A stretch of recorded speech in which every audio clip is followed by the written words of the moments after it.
Number 15. Valerie Solanas, Season 7. We know one Season 7 character that's based on a real person, Valerie Solanas, because American Horror Story used the same name for the character. The real-life woman authored a manifesto called the Scum Manifesto, insisting that women should overthrow the government, eliminate the money system, institute complete automation, and eliminate all males. In the mid-60s, she moved to NYC, where she met the famous pop artist Andy Warhol. She gave him a script that she'd written and asked him to produce it, but was met with indifference from Warhol. Still, she appeared in his film, I, a Man, after which she started to self-publish her manifesto. The owner of Olympia Press said he'd publish her writings, but Solanas thought he and Warhol were trying to take her work. In 1968, she decided to take matters into her own hands. She went to Warhol's studio, called The Factory, and discharged 3 shots. Warhol didn't meet his end that day, so instead of getting life, Solanas was charged and diagnosed. Number 14. Dr. Oliver Thredson and Ed Gein, Season 2, Asylum.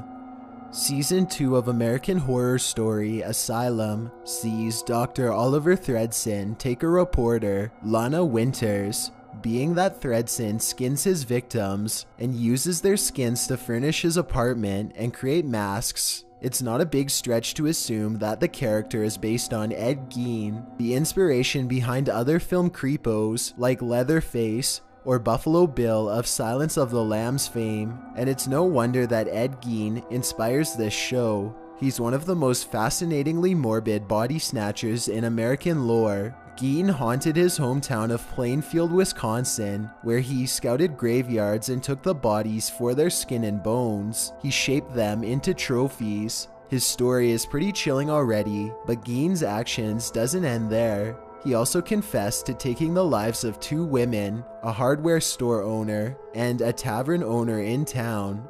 Among some of the other things found in Gein's home, once the police searched it, the day after the disappearance of Warden, the hardware store owner, were bedposts with skulls on them, wastebaskets, chair covers, and leggings made out of skin. Needless to say, Gein is the thing nightmares are made of. He was committed for life to psychiatric institutions. After being deemed legally insane, he lived a long life there, passing at age 77. Number 13. The Axeman of New Orleans, Season 3, Coven. In American Horror Story Coven, the fictional character, Axeman of New Orleans, makes his appearance in a role that's not so different from his non-fictional counterpart. The real Axeman was shouldering his axe around New Orleans during 1918 and 1919. It was then that this serial slayer took the lives of numerous people in their homes, often with their own axes. He would enter using a chisel on a backdoor panel, leaving the evidence right at the scene. He'd then go after the home's residents with his moniker's prop or with a straight razor. Why would someone go through all this trouble to take someone's life? What was his motive? Nothing was ever taken from the people's homes. Some thought that perhaps the mafia was involved, but this was just media speculation. No evidence supported this theory. Still, others thought that the deeds were gender motivated, as men were only knocked off if they got in the way. Otherwise, the man of the house was left alone.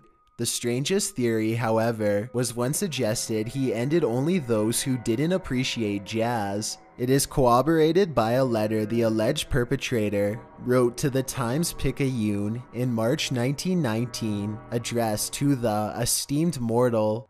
The letter was recreated on American Horror Story, and the real thing is still available to the public today. Number 12. Grace Bertrand by Lizzie Borden, Season 2, Asylum. Another one with an axe liking. Grace Bertrand in Season 2 of American Horror Story is put away for knocking off her father and stepmother, just as the real parent pauper, Lizzie Borden, did. Lizzie Borden's claim to fame came in 1892. It was then that she was tried and acquitted for the axing of, you guessed it, her stepmother and father. She became infamous for being suspected in the case and for her crazy alibis. She was ostracized after her release from being locked up when she chose to stay in her hometown of Fall River, Massachusetts.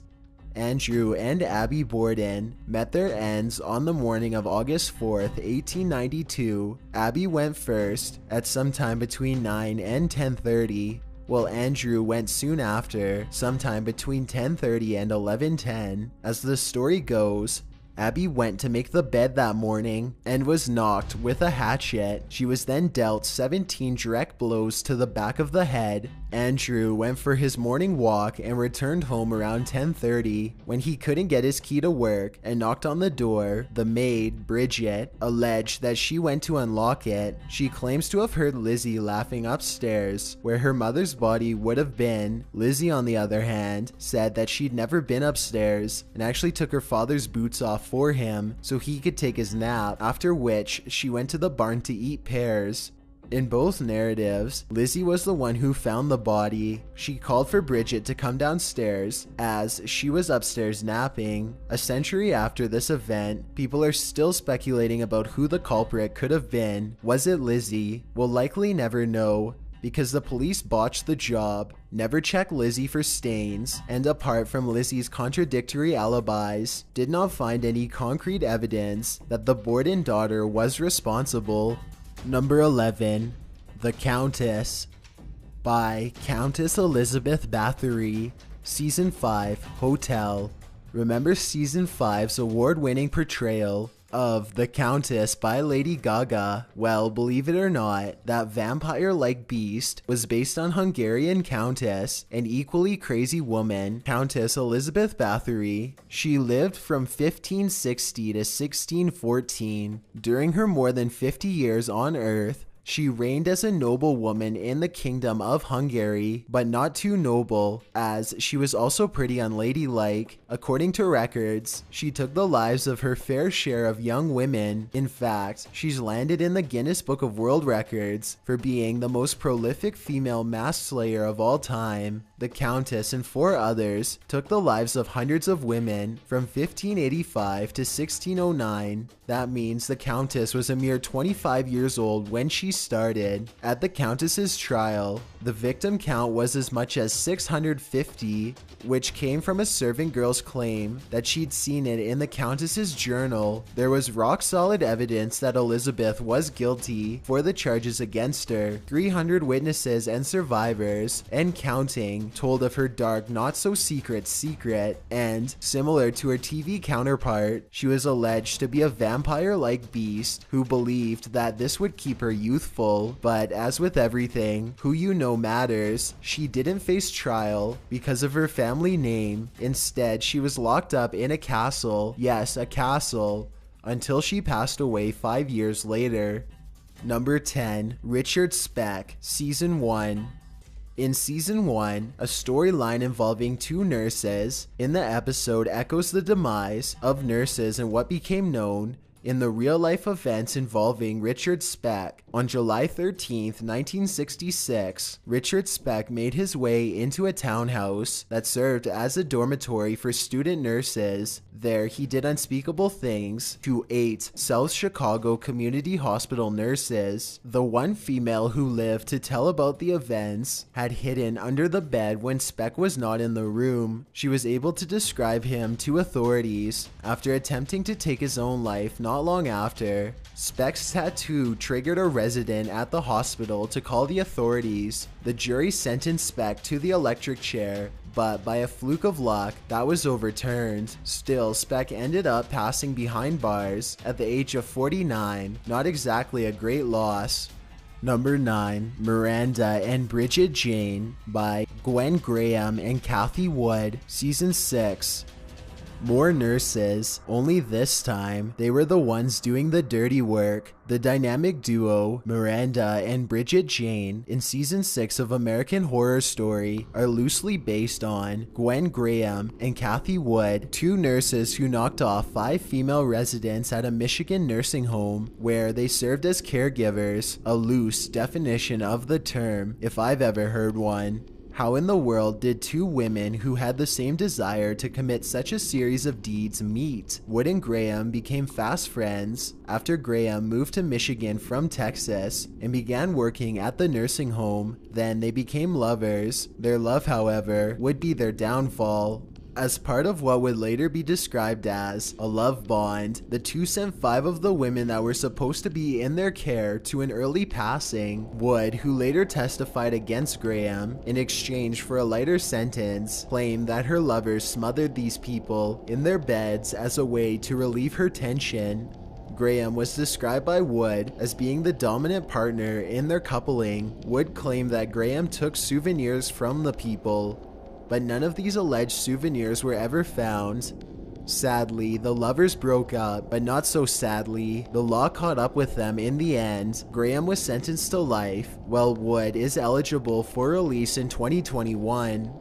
Number 8. Violet and Daisy Hilton by Dot and Bet, Season 4, Freak Show. Freak Show wasn't short on so-called freaks, including sadistic clowns and bearded ladies, but 2 of these freaks were based on real sideshow acts. Violet and Daisy Hilton, the conjoined twins, came into this world in early 20th century England. They were known from an early age as the United Twins. Sadly, they actually did become part of a freak show. At the age of 3, they were wheeled around Britain as a sideshow act. By the age of 8, they went international, traveling to the United States to be gawked at. Their mother passed, after which they were taken on by new management, who would keep them confined if they didn't follow orders. In the 20s and 30s, they became part of vaudeville and burlesque circuits and appeared in the films Chained for Life and Freaks. Although the girls had been called freaks all their lives, I'm sure they wouldn't appreciate this term. Number 7. Edward Mordrake for The Man with Two Faces, Season 4, Freak Show. A two-faced man in the Halloween episode of Season 4 will have you questioning reality, but this story is as real can be. Edward Mordrake was a man born with 2 faces, his normal one and a second in the back of his head. Although the real-life Mordrake didn't take anyone's life but his own, unlike his freak show image. According to reports, his other half tried to convince him to do dark things, as recorded in the Anomalies and Curiosities of Medicine. The ugly twin, occupying only a small portion of the posterior part of the skull, yet exhibiting every sign of intelligence, of a malignant sort however, would be seen to smile and sneer while Mordrake was weeping, likely due to the constant battle with his other half. Mordrake took his life at the age of 23. Number 6. Twisty the Clown by John Wayne Gacy, Seasons 4 and 5. John Wayne Gacy is so popular that the AHS character made in his image appeared in not 1, but 2 seasons of the series as Twisty the Clown in Freak Show. His disfigured entertainer takes people and ends their lives. Twisty also shows up for dinner in Hotel alongside Dahmer and other notorious villains. The real clown, John Wayne Gacy, made everyone and their dog afraid of the bright-haired, grotesque childhood figures if they weren't already before. Gacy did unspeakable things to 33 teenage boys and men from 1972 to 1978.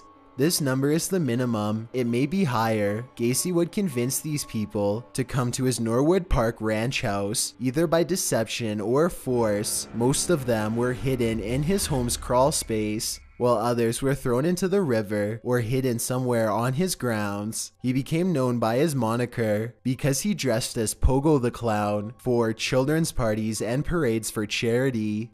Number 5. Madame Delphine LaLaurie by Madame Delphine McCarty, Season 3, Coven. Kathy Bates made Madame Delphine LaLaurie jump off the screen.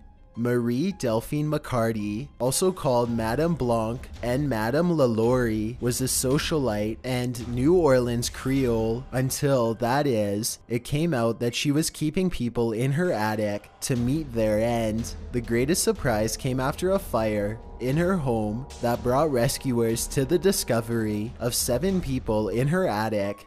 The fire was set by the cook, who was trying to end her life. To avoid punishment, she was chained to the stove when rescuers arrived. A mob of angry citizens sacked the house after LaLaurie's antics were exposed to the world, but Madame LaLaurie managed to flee with her family to France. No justice served here. Number 4. Eileen Wuornos, Season 5, Hotel. The aforementioned Halloween episode that gathered together some of America's most notorious slayers hosted yet another of their favorites, Eileen Wuornos. Comparatively, female slayers are few and far between, and Wuornos is one of the few. She was guilty of taking 7 men's lives at point-blank range in Florida from 1989 to 1990. Although she claimed self-defense, she was found guilty and met her end in October of 2002. Number 3. Tate Langdon by Eric Harris and Dylan Klebold, Season 1. In the 6th episode of the first season, Tate Langdon, a troubled boy, goes on a rampage at his school, Westfield High, taking the lives of 15 students in the process. People have noted how similar this case was to Eric Harris and Dylan Klebold, known for the events that unfolded at the high school in Columbine, Colorado. Number 2. Elizabeth Short by The Black Dahlia, Season 1. American Horror Story Season 1 served up plenty real people-based characters and the events surrounding them. One of these characters, Elizabeth Short, pulls from the story of a real person who we know now as the Black Dahlia.